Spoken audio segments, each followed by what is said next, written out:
Welcome to the lecture on casting defects.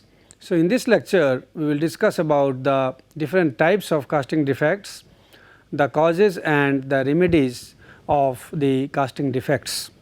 So, casting defects are caused because of many factors in the casting process. As we know that when we start making the casting product, we start from pattern making, then we make the cores, then we make the mold, we have to fit the pattern core into the cavity once we take the pattern out, and then we pour the liquid metal. So, liquid metal once getting poured, it will start solidifying inside depending upon the conditions of cooling, and then after the solidification we try to take the metal out. In case of sand casting or sand mold, we have to remove the sand, we have to use the casting after doing the finishing and all that. So, during this process you have certain kind of defects which may come if the parameters, process parameters are not controlled properly, and the defects basically are of various types, and in general they are categorized in certain they are classified in certain way. So, we will discuss one by one those defects, causes and remedies, but we will have the special emphasis on the metallurgical defects, especially the hot tear, because most of the other kind of defects people might be aware, they might have studied during their earlier courses, but still we will have a review of such defects, their causes and remedies, and also we will try to have more knowledge about these defects, especially the remedies which we can think of. So, let us go to gas defects. So, what are these gas defects? These are basically because of the gases which are generated or which are entrapped. So, as you know that when you pour the liquid metal into the cavity, so in that case the solubility of gases are basically more with temperature. So, in most of the cases, as the temperature of the molten metal is quite high, so the gases are there into the liquid melt, especially when if you are not doing the making the precautions for that, or you are not doing that treatment for taking the gases out, and in most of the normal foundries you do not have that specially in mind. So, you have the source of these gases maybe in the molten metal because of the high temperature. At high temperature the solubility of most of the gases are higher. Then the mold is permeable. So, the mold being permeable, if your sectioning of the gating system is not proper, suppose the sprue, which is the vertical sprue which required to be tapered and it is not tapered, in those cases, or the runner is not full and there are the conditions such that it is taking the air from outside, in those cases the gases may come. Many a times you have the gases which are there inside the cavity itself, and it is assumed that when the liquid metal will go into the cavity, then these gases will be driven off. So, that is assumed, but that may not happen. So, these gases are trapped. So, when the liquid metal goes into the cavity, it is supposed that because of as the liquid metal will take the spaces in the cavity, the gases which are there, they will go out, and that depends upon the permeability of the mold. So, if that being not so, in that case the chances of those air or the gases getting interacted with the metal cavity, mold, metal in the mold cavity is there. So, that may result into such defects. Now, The gaseous defects, which are of the following types, like you have blowholes, you have open blows, you have air inclusions, and you have pinhole porosities. So, blowholes and open blows, they are basically the gaseous pockets, and normally we tell that if it is inside the surface, below the surface level, then it is known as blowholes. You will have small holes appearing in the casting. So, that is blowholes. If you look at the microstructure, you can see that. Similarly, sometimes the it has the appearance on the surface, so it's open, so that is known as open blows. You have the air pockets also because of the inclusion of the air, so that is known as air inclusions. And pinhole porosity is also a gaseous defect. Basically, it is mainly because of the hydrogen gas. This gas normally has the tendency to go out towards the end. So, they leave a pinhole kind of appearance. So, that is because of the presence of hydrogen gas in the melt. So, you have to remove the hydrogen gas, otherwise these pinhole porosities may come. So, these are the typical gaseous defects which are coming up. If you talk about the reasons, so reasons will be, one is that you have to have proper, you must have the way to remove the gases from the melt. So, when you are melting and you are pouring, at that time you should see that gases are not there. Very high pouring temperature means there are more chances of gases being dissolved into it, and you do the sufficient way to remove the gases. So, go for vacuum melting or so that also you can see that there are no gases absorbed into it. Second is that if you have the less permeability of the mold.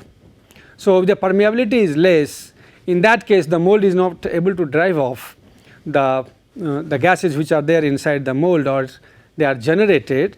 So, they are not able to be driven off properly, and that gases might get the tendency to be trapped inside the cavity, and they may go inside the casting, and that may lead to such defects. So, accordingly, and then if you look at these air inclusions, now that another reason may be because of the poor getting design. So, if you have the poor getting design, and if there is a reverse pressure gradient developed somewhere, if you have a taper sprue is not there, you have a straight sprue, you require to have the taper sprue. In those cases, there may be the cases in which there will be aspiration of air, so that air inclusions may come. So, that is also one of the reason. Now, pinhole porosity, as we discussed, the presence of hydrogen, and that may be also one of the reason, may be because of the moisture present in the green sand. So, many a times that hydrogen that may be formed inside the casting, solubility is more at higher temperature, and then the hydrogen will try to come out. So, that may lead to pinhole porosities. So, accordingly, you will have to have the better permeability of the sand mold. You must have the proper getting design to avoid aspiration of air. You should see that there is no moisture in the not much of the moisture in the green sand mold. So, these are the remedies for these gaseous defects. Coming to the shrinkage cavities. So, shrinkage cavities, as we discussed, that the metal undergoes shrinkage as it solidifies. So, this is because in most of the cases, when the liquid metal converts to solid state, then there is change of density increases and the volume changes. So, you have the shrinkage. Now, this shrinkage is because of the contraction during the first and second stage of solidification, that is liquid shrinkage as well as the solidification shrinkage, and this needs to be taken care of by supplying the adequate amount of risers. Also, placing the riser at appropriate location, that is also important. It is not that you provide the riser of enough volume, then it is necessarily going to give you a sound casting, in terms of not having shrinkage. It is not that. You will have to see that where the riser is located, riser has to be located so that proper directional solidification is achieved.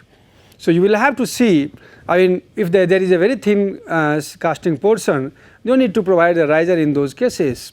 So, you will have to provide the riser to those places where there is heavier mass. So, actually the flow should be from there towards the regions which is away from the riser, which is basically which has the lower cross section, which are having thinner cross section or so. So, basically the shrinkage cavity one will be. So, reason is basically one is that if you are melting a liquid metal of larger freezing range, then you will have the chances of shrinkage cavities. So, you cannot do much with that. That depends upon what kind of material you have. So, maybe by adjusting certain cooling range you can somewhat decrease that, but not much. But then placing the risers appropriately, taking the risers of actually appropriate volume. So, placement should be appropriate, volume should be appropriate, and also you have to see that what will be the feeding distances. So, we have already calculated those feeding distances for plate or bars. So, you can see that where to be placed, how many of risers to be placed. So, this way you can try to remove or to minimize the presence of shrinkage cavities. The next type of defect which come is the molding material defects. So, once we are finalizing the pattern and then also course and all that, then we are making the mold and then putting the course into it. So, because of the molding materials, what are the different kinds of defects which come? So, just like cuts and washes. So, they are basically because of the washing or cut because of the you have the sand which is rammed not properly. So, then it gets washed away, or there have been cuts on that surfaces of the mold. So, for that you will have the appearance on the metal surface also. So, that is because of the improper molding material property. So, if it is not properly rammed, or you have not provided adequate sometimes the you have not done enough to see that when the metal is falling. So, because of the impact it will have the chances to erode the surface of the mold. So, many a times we provide the core where it falls on the bottom, so that it does not do the damage at the bottom where it hits, especially the heavy materials, heavy metals with high specific gravity. When they fall, then that time you must have that surface where it should impact, that must be of the material which should sustain that impact. So, we have the special cores sometimes made of cores which are able to sustain that. So, one will be that. Then the molding is not proper. So, if the molding is not proper, bonding is not proper, in those cases also this may come. So, accordingly you will have to do these ways for avoiding these type of defects. Metal penetration. So, metal penetration is that the metal basically penetrates into the sand grains. So, this is because you are using very coarse sand which are basically in touch with the liquid metal. So, because of the pressure, the liquid metal goes into the voids, in between the voids of these coarse sand grains. So, this way this metal will go, it will have a rough structure on the surface. So, once the mold is removed, once that cast part is removed and mold is dismantled, that time you see that there is a zigzag of surface, because metal has gone into the pores of the sand. So, you must use the mold washes, you must see that there is fine surface finish where the metal is touching the sand grains, basically when you pour the liquid metal into the cavity. Fusion is basically the fusion of the metal with the sand. Basically sand has the binders, you have additives and all that, and especially if you have used a sand of very fine size, in those cases its refractoriness basically is reduced. Also if it is impure, if it has oxides, then its refractoriness is poor.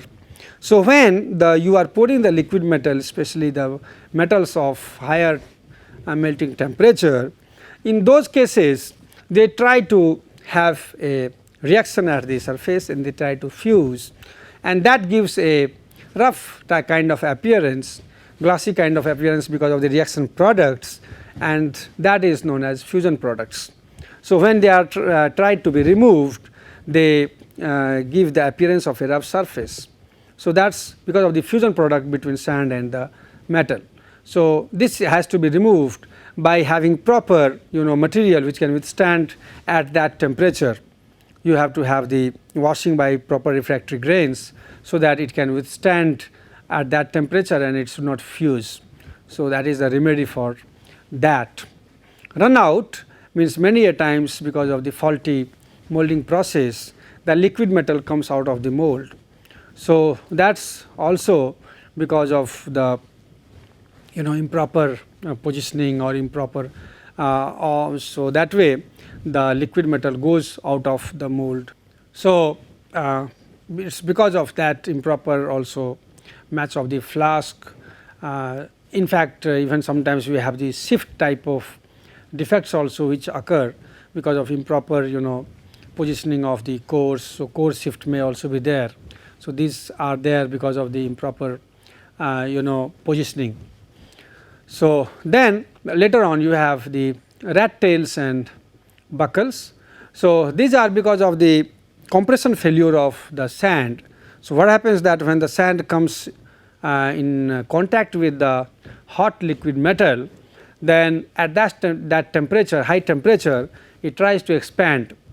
So because of the absence of enough carbonaceous material, you must have the carbonaceous material which should be volatile at that temperature, and then it should give it the expansion properties. So basically if you do not have the proper expansion properties, you have additives also added, you must know that there are additives which enhance their expansion properties. So if the expansion properties are not enough, in that case basically what they do is they try the surface try to give up. So what happens, then you have a zigzag kind of surfaces, and if you have that in both the on all the directions, so you have a structure like a rat tail which is zigzag cross that appears on the surface of the casting, and that is known as rat tail. So this is because of the poor expansion properties, and you can basically improve these properties by adding proper additives and having proper carbonaceous material in the sand mold, especially towards the facing side. And buckles are basically the rat tails which are more severe. So that is buckle. Then you have swell. So swell is basically enlarging of the dimension of the molding mold cavity. So that becomes the situation when you pour the liquid metal, because of the metallostatic pressure the cavity itself becomes large. So that is known as swell. This is because of the poor strength, not adequate strength of the liquid metal, which is not properly ramped. So this, and it is not quite having good strength. So that is to be removed by having that sand of proper strength. You must have this proper strength in the basically mold. You must have a proper molding procedure, proper ramming, so that you do not get such defects of swell. Now drop is a kind of defect in which the metal, top surface of the casting will have the sand particles falling from the cope portion. So, if the cope portion, if there is no proper ramming, then that will drop inside the cavity and you will have these sand particles or inclusions which is on the surface or so. So, that if it falls on that, so you must have proper ramming basically. So, for that this is also because of improper ramming. So, these are the I mean different defects which are because of the molding material. Now, coming to the pouring metal defects. Now, pouring metal defects are related to the pouring methods. Now, in that basically we have one is Mishran and cold shut. So, Mishran and cold shut are the defects which occur because of that once you Mishran means a kind of defect where the you are not able to completely fill the cavity is not fully filled. So, although there are more reasons, one of the reason is that the pouring metal has not adequate temperature. So, Mishran and cold shut is related to the property that is fluidity. So, we have studied fluidity. Fluidity is dependent upon the temperature. So, if the fluidity is not more, in that case many a times what happens that the cavity I mean when we are approaching in the cavity and the metal will advance towards the farther end of the cavity, and by the time it goes towards the last end it loses its all heat and then it stops. So, it is not able to fill the whole cavity. So, that is known as Mishran. So, it is sort of the liquid metal, whereas the cold shut in cold shut basically in certain type of cavities you have the metal flowing from different areas and then they have to basically mix. So, it is assumed that when the metals from different areas are coming and ultimately you have to see that they mix, at that time even the temperature is adequate enough that they are fusing properly. But if that not being so, if during the process the metal loses heat, so that they are losing the superheat, they are coming at a stage where they are not able to properly fuse from the two sides I mean among these two streams which are coming from different directions. In that case the point where they fuse I mean if it is not proper fusion or at proper temperature, then there will be a defect at that point. So, that interface. So, that is known as cold shut. So, that is again because of the lower fluidity, and again fluidity may depend upon different factors like you have metal temperature, you have surface of the casting, I mean not casting, you can say mold cavity inside, because if you have the very coarse grained sand grains which are there is no mold wash, in that case they will be finding more resistance while flowing, and then certainly temperature is the one. So, this is the reason, and for that you need to have proper temperature, you must have proper getting design so that they should not go and lose the superheat in between, so that when the two streams meet they have already lost its superheat or temperature. So, that situation should not come. Slag inclusion. So, this is about the Mishran and cold shut. Let us go to slag inclusion. So, slag inclusion is another defect in which you have the presence of slag. So, that may be, as we know that many a times we are purifying the material, we put the flux, so that flux will react with impurity and then slag is formed. So, basically slag is formed, that slag needs to be skimmed off. So, we are providing at many stages the filtering mechanism. You have filters, strain filters are there, strainer cores are there. So, they take these inclusions out.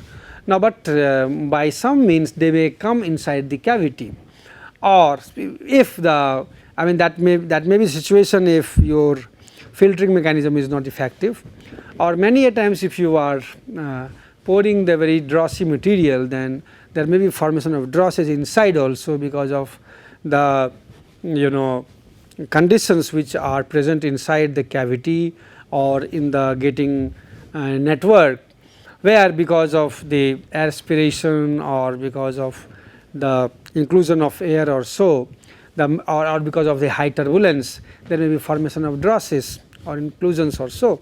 So, that if goes into the casting, then that is known as slag inclusion. So, for that you need to see and ensure that the proper filtering of these slags are there at spaces at the places, and you have to also see that the network is right, so that there is no formation of drosses or impurities inside, and then you can avoid them. Metallurgical defect is we are going to discuss about the two kinds of metallurgical defects, that is hot tear and hot spot. Hot tear means it's basically a tear that is experienced by the metal at a stage when the metal is weak. Basically during the stage of cooling, a stage comes when you have a network of solid grains and also you have liquid pockets at some places. So, you have coherent structure in that case, but then if in that situation if there is a tearing because of metal mold interaction or because of the geometrical features, if there is a tear at that time, when you have the liquid, in that time the tear can be compensated because you have the liquid metal which can sustain that, but when you have more of the structure, more of the network made of solid, and then some of the has liquid, in that case when you have tearing, now that when you have the pull, then that results into formation of cracks. So, that is known as hot tear. So, basically it is seen at many places, maybe because of the presence of cores or maybe because of certain sections which are cooling at differential rates. Many a times you have the casting where they are you have the larger external portion which is a rim, suppose, which is cooling at a fast rate, but the central portion is cooling at a very slow rate. So, you have the change in their contraction rates, because of that there is a pulling, and when the temperature comes into that coherent region, in that case this hot tear occurs. So, and hot spots are also because in certain cases when we are dealing with the grey iron or so, many a times you have the regions where because of large cooling you have these formation of these spots. So, coming to the different kinds of defects, we can see the picture. What we see is that this is known as open blows or sand blow. You have the pinholes, you have microporosities, you have the blow open blows which are at the surface. Similarly, you go to the cavity, you have shrinkage cavity, as you see this is a casting where you have got in the last portion which is getting solidified, you have the cavity appearing in this fashion which looks into the structure like this. Also you see that there is shrinkages at different places in the ingot here, and you see that this kind of piping is there available in the, this is because of the shrinkage. So, these are the shrinkage examples. You have wash in this figure, you see the metal penetration because metal has penetrated into the mold, sand in between. So, that is metal penetration. You have the slag inclusions which you see slags are there inside the structure. So, this is the example of slag inclusion. You see the cold shut here and mishran. So, mishran in that the liquid metal has not been able to go till the last point of the cavity. So, that is known as mishran. Cold shut is that you have metal from both these sides and it is they are coming, but while this stream which is reaching from this side and this stream which is reaching from this side, they have lost the heat and they are not able to fuse. So, this kind of situation may come where one liquid metal is coming from this side, another is coming maybe from this side, and by the time they reach here you will have improper fusion. So, that is an example of cold shut. Then you have the scabs example, then you have the hot tear. So, with respect to hot tears, what is can be understood here is that if you look at the phase diagram, what you see that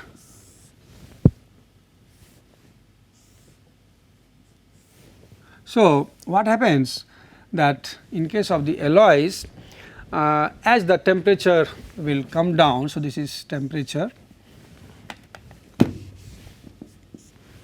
So, as the temperature will come down, at this point you have completely liquid, this structure is completely liquid,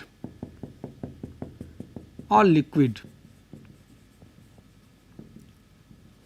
Now, once it comes here in this zone, then in this zone basically you have a small amount of solid crystallized and more of the liquid. So, in this zone to this zone, basically in this you will have the network of having solidified grains at some places, and then you will have all the liquid mostly. So, this is in this zone, and then once you come closer to this, then you will have more of the solid and then less of the liquid. So, you will have more of the solid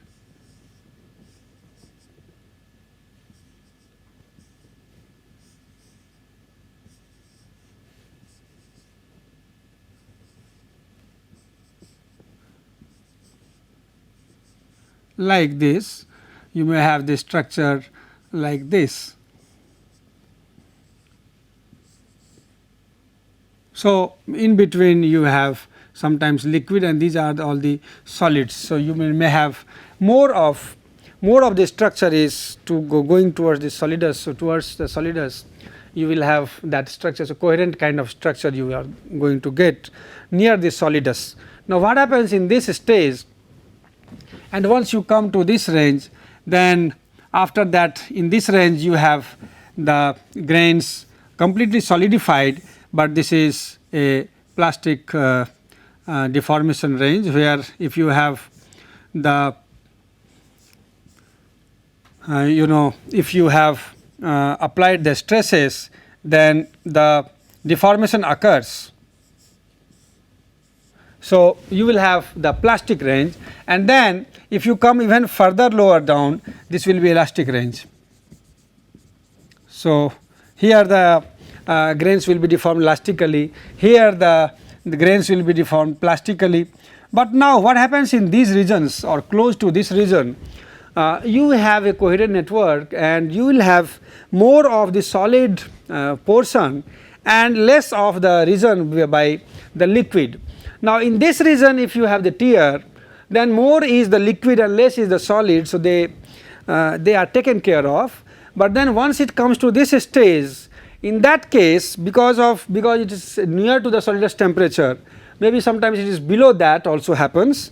So, in that case the metal being very weak, in case of it experiences the crack, there may be cracks observed wherever you have that kind of tearing observed. So, that leads to this kind of defect known as hot tear. So, many a times it is observed also below the solidus temperature, especially in the metals when you have certain impurities, especially like in iron you have the phosphorus. So, suppose you have iron phosphide eutectic is there. So, even if you come down to lower temperature, in those cases those eutectics, they are of lower melting point, they will be in liquid state.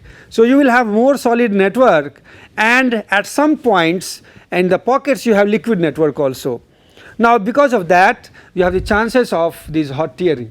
So, normally the pure metals they do not have that high chances of hot tearing, but in case of alloys it is more, and that too when you have the eutectic of such impurities with the metals, then in that chances even becomes more. So, that is the reason of. So, this is a kind of metallurgical defect which is very important defect that needs to be seen. Also you must have the control of the collapsibility properties also, because the tearing which is observed, maybe if your collapsibility property of the core or the mold is better, then this can be avoided. So, that also is one of the reason, and that can be avoided. So, basically that is the main reason, that because of the tearing which it gives, because once the temperature goes, it will expand and then it will try to contract. So, that time if the collapsibility property is not enough, in that case it will try to tear. So, once it tries to tear at this junction, as you look at this point, in that case they tear because that collapsible property is being not enough. So, that leads to this kind of defect. So, that is how you can understand this hot tear type of defects. Thank you very much.